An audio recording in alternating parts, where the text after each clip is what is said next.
Welcome to episode 83 of I Thought I Knew How, a podcast about knitting and life and all sorts. I'm your host, Anne Frost, and this episode was recorded on June 30th, 2022. Today I'm bringing you an interview with someone a little different.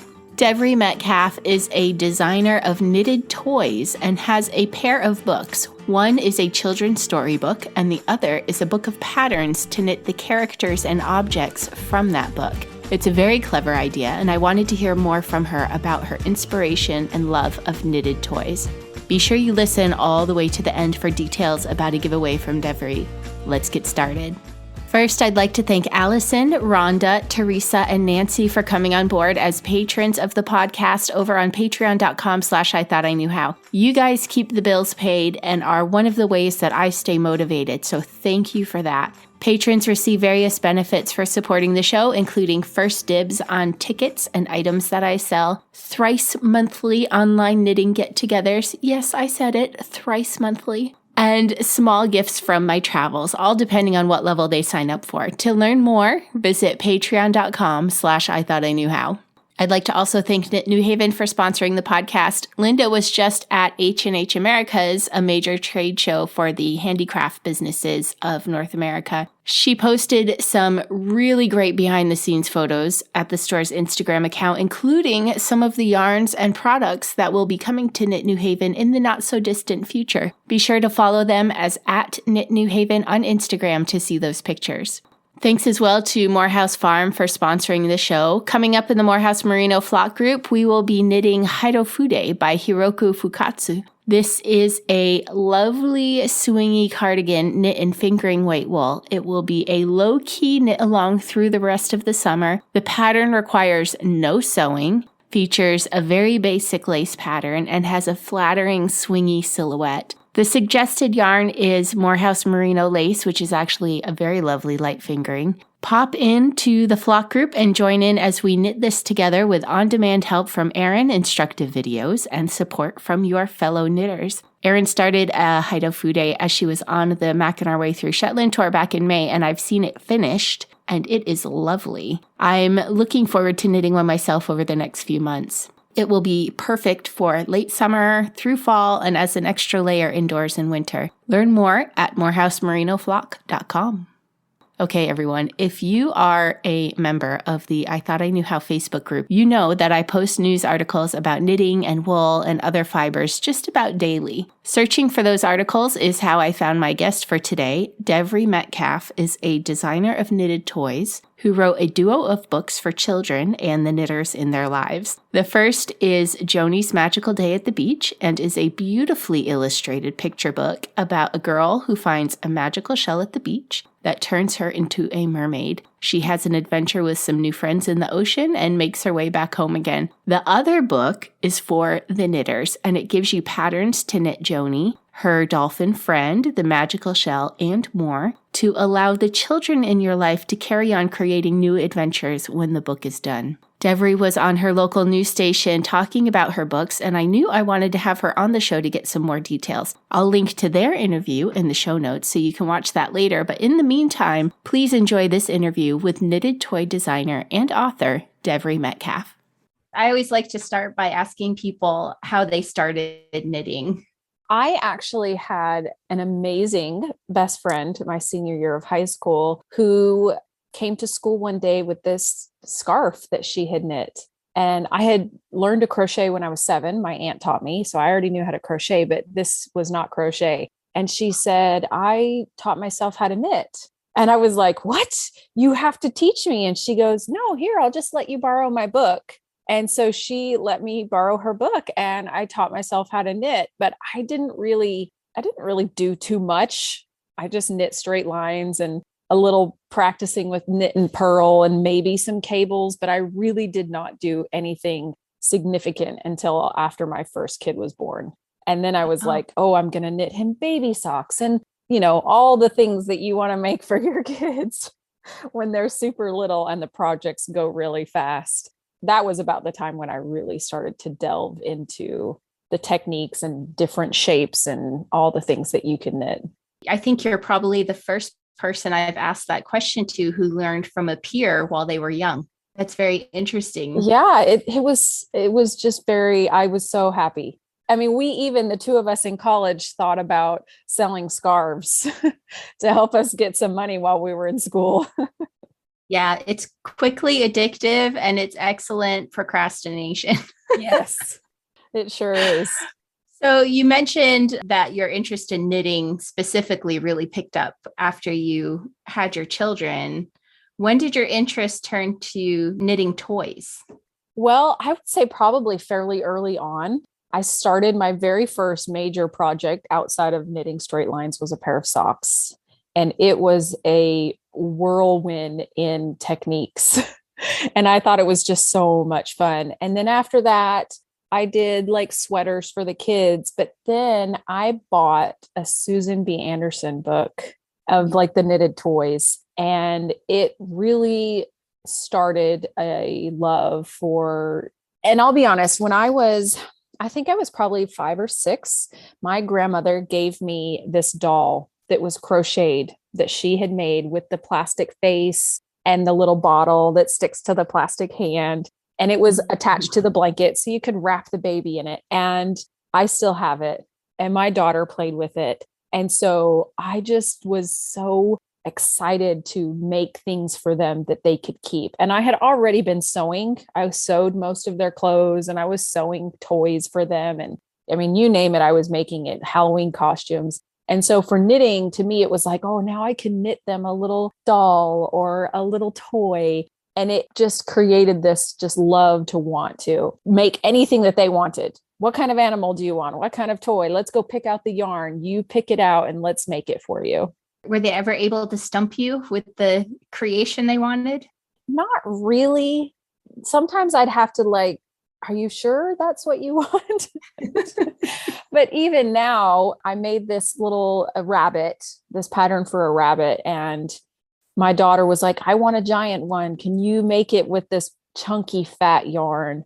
And I said, okay, sure, obviously, because I'm just going to use the same pattern. I'm just going to use different size yarn and different needles. And this doll, I'm not even kidding you, this rabbit is probably 3 feet big. Wow. She was like, please. And now, of course, my other kids were like, now I need a giant stuffed animal toy.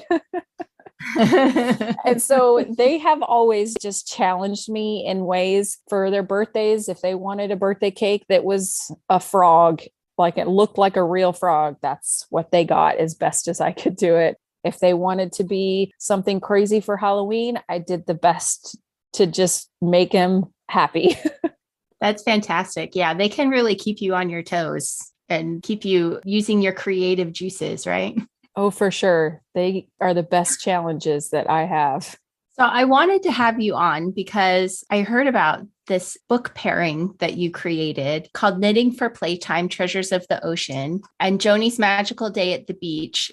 And one is a pattern book and the other is a children's storybook. And the pattern book gives instructions to knit toy versions of some of the characters and other parts of the storybook. And first of all, I just absolutely adore this idea. I think it's just brilliant. And I wanted to have you on to talk about the process of how you came up with this idea and creating this book for knitters and parents, grandparents, and their kids. So if you could start maybe first by talking to us about what your inspiration was.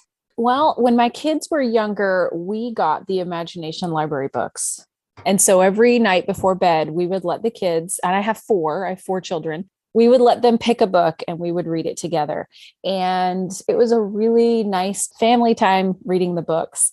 And it was so cool to me the next day to see them develop stories or games based on the books that we read the night before.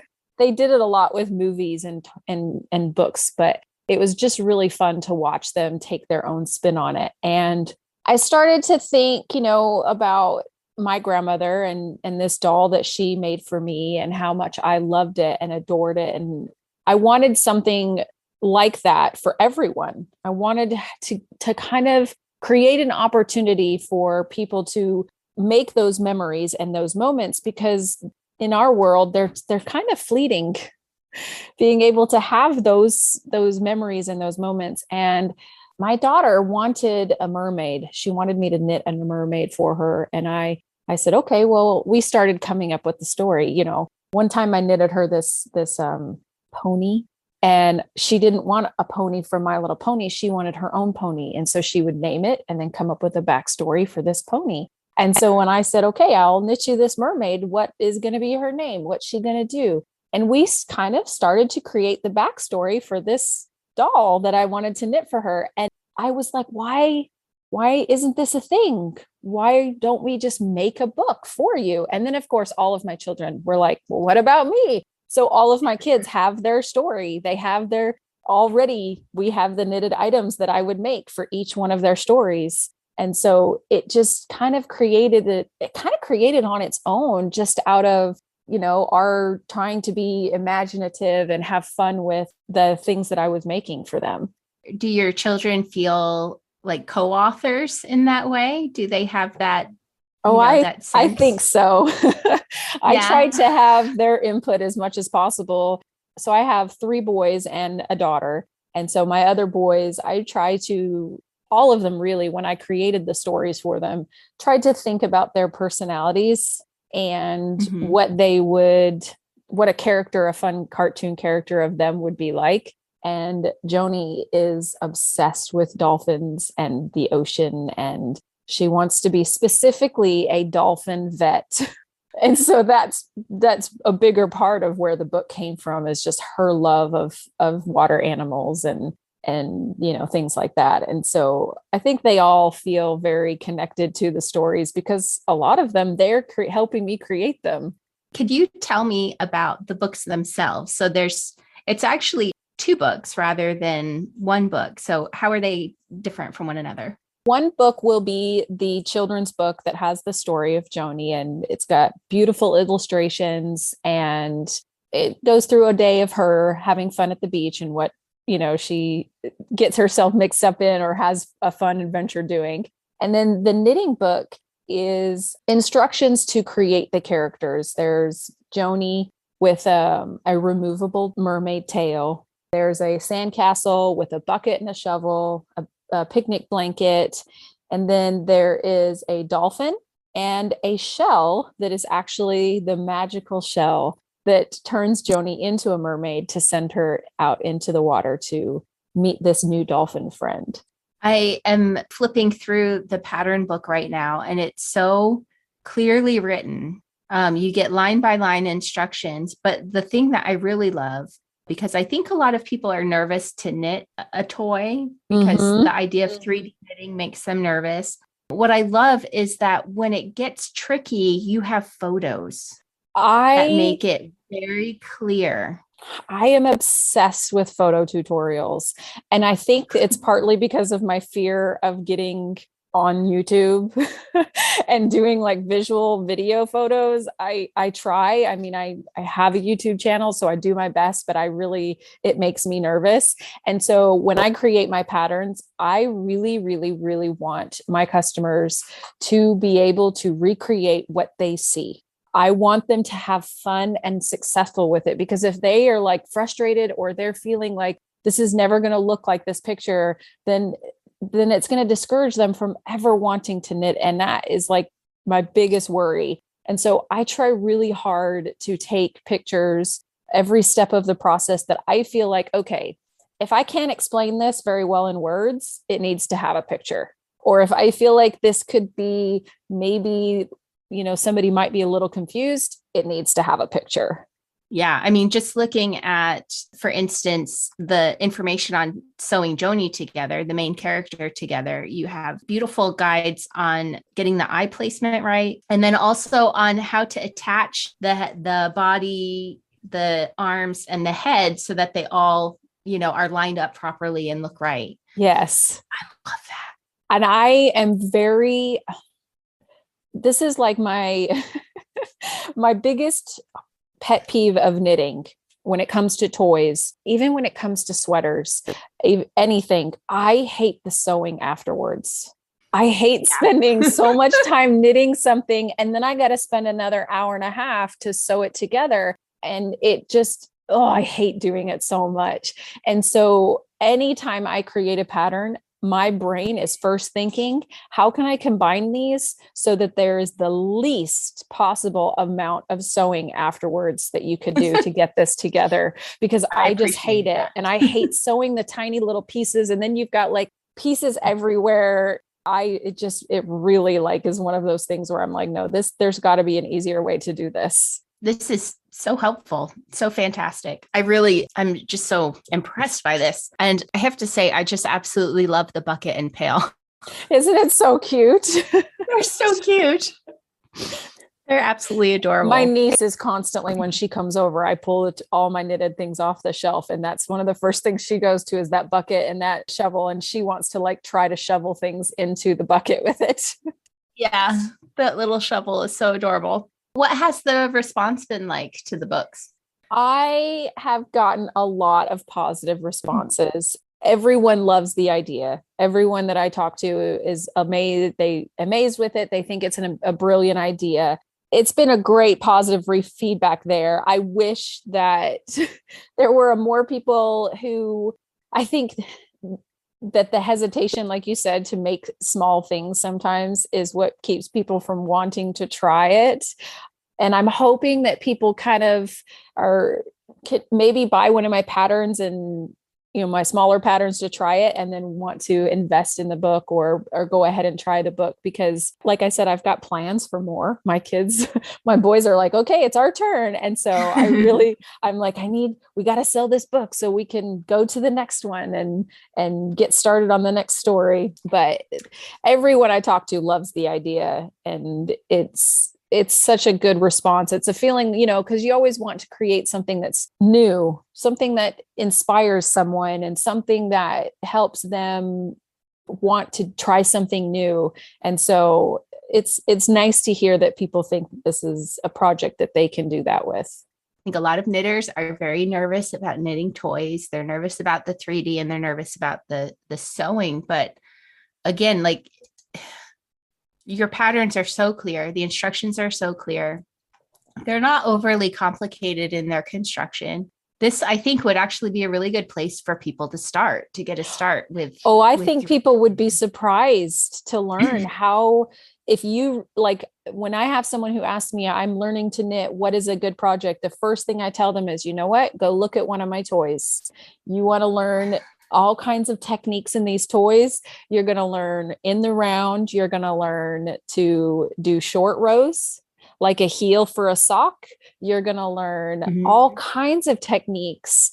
And the thing I love about toys is that they go by so quickly because they're smaller, or like a sweater. I mean, I have this beautiful lace dress that I've been working on. And I think there's no mindless knitting. I have to be paying attention to it. And I've very embarrassingly have been working on it for over a year and a half because it's a lace dress. That's understandable. And it's intricate and it's got a lot of things and it's big, it's long, it's a long dress. But for toys, it's a process that you can feel a little bit more of like an instant gratification because it doesn't take as long. And so you can learn techniques and do it. And like I've said before, I've told people I had a woman tell me, can you make this for a bigger size? I don't like the small needles. And I said, don't use the small needles. Use a chunkier yarn and bigger needles and you will get something bigger. And she said, you could do that? And I said, oh yes, you can do that. You most definitely can do that. And she said, I found it was so much easier for me to knit it with the bigger needles and the chunkier yarn. And so there's a lot of versatility you can get with toys. Well, I love the idea of toys. I am not a sock knitter. I have knit socks in the past. I don't enjoy wearing knit socks. My listeners are well aware of this. I talk about it from time to time. But I love learning the techniques behind the 3D aspects of knitting a sock. So obviously toys are a great alternative. And I think I love the idea of a soft knitted toy like this. I mean, if you have little ones and you have to, you're taking them to church and they need something quiet to play with, or they're, sitting through a graduation ceremony or or, doing donations to, like police departments all the time are asking for toy donations for people who are in crisis, or donations for people around the world. It's just, these are a great project. Yeah. And there's just something to an item that was sewn or knitted or crocheted by hand.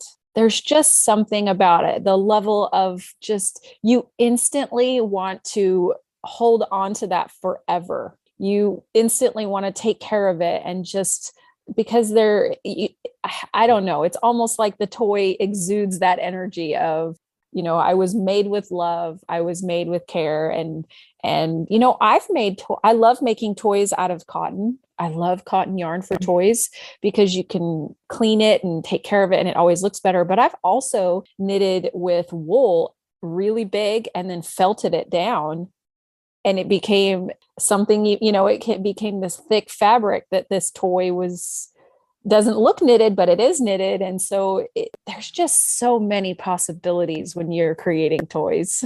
Well, I mean, as you mentioned the different fibers that you've used, do you have any advice for people who want to knit the toys as far as like materials or I always suggest yours? That's a good place to start. I always suggest cotton. I love cotton for toys. It doesn't pill like acrylics can, and it's very soft. And so I always tend to go to a cotton. Whatever cotton you like, I have my favorites, but whatever cotton you enjoy, I love this cotton.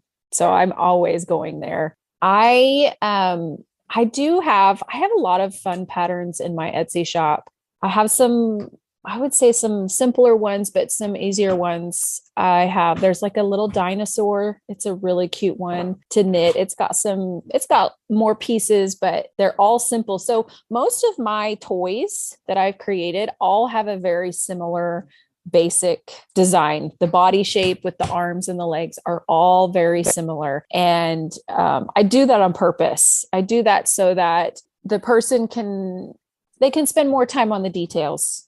They can spend more of their focus on the details, and the basics are all very similar. And some of my more recent ones that I have thoroughly enjoyed making, I think I'm slightly obsessed with them, is I make ring toys. So you can take the rings off of the base and they create a cute little character.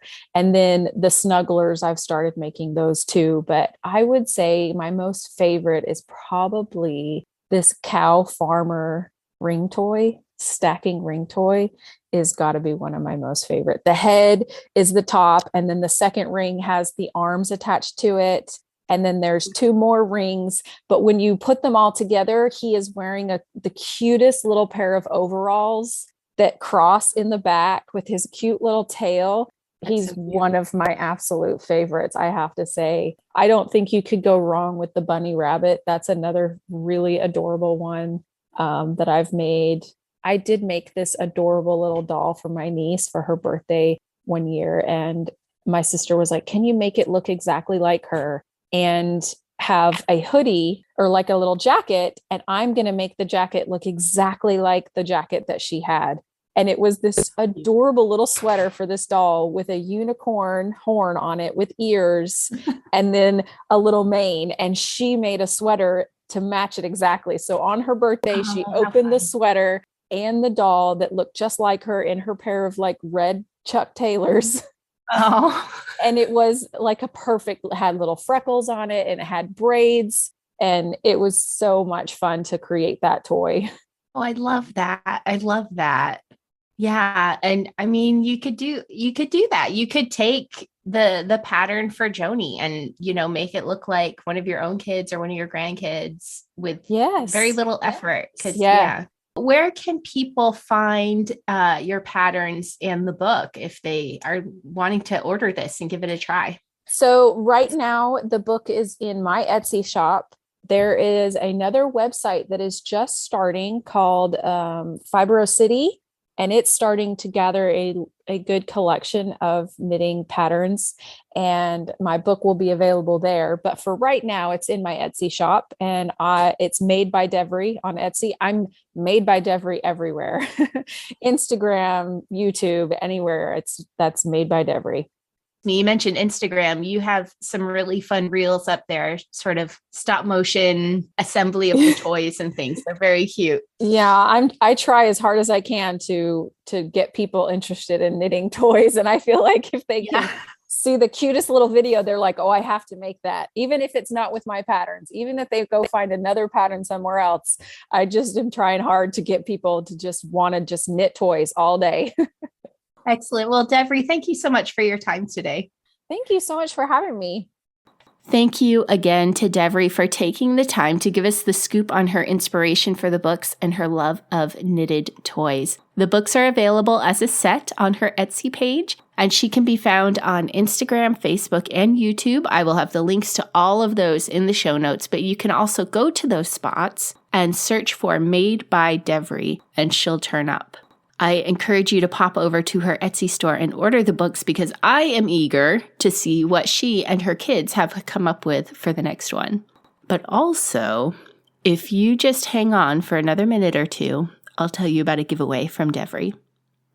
A few more things before I go. We are very, very close to releasing the information about the 2023 Macking Our Way Through Shetland tours. That info is going to be coming out on all the social media platforms you're used to finding me on July 15th. General overviews of the tours, the prices, and the dates, they're all coming your way then. Then patrons will get first crack at reserving their spot on the tour on July 18th. Those on the wait list who are traveling with a friend and willing to share a room will get the registration link on the 19th. That will allow us to fill up our double rooms first. Those on the wait list who want a single room get the link on the 20th, and then the link will go live to the rest of the world on the 21st. We will be rerunning the Fair Isle and Lace tours and adding a third tour with an all-new format and focus. 4 weeks of tours will run in spring and 4 in late summer. Now you're like, hey, there's 3 tours. How does it work out to 4 weeks? Well, the Fair Isle tour is so popular that we will run that tour twice each time. You will hold your spot with a non-refundable £100 deposit made to Island Vista, my tour partner, and the remainder of the cost will be due 90 days before the start of your trip. You are responsible for getting yourself to Shetland, either to the ferry terminal or the airport, and then we take it from there. So people are welcome to join in the fun from all over the world. This isn't a tour that, starts in New York City and is really just for Americans. No, we want people from all over to feel comfortable joining us on our adventures in Shetland. You can even bring a friend or a partner who is not a knitter as long as they have a willing and open attitude about joining in. They are free to roam on their own during class times, or you can make additional arrangements for them during those class times with my tour partner at an additional cost. There's lots of other things to do there in Shetland, lots of historical sites, lots of hiking and other options, and Jolene can help you arrange that for your non-knitting partner. We had several non-knitters on the first round of tours, and they all had a great time. If you are interested in the tours and you're not on the list already, send an email to info@islandvista.co.uk and ask Jolene to put you on the list for the 2023 Macking Our Way Through Shetland tours, and be sure to mention if you are traveling with a friend.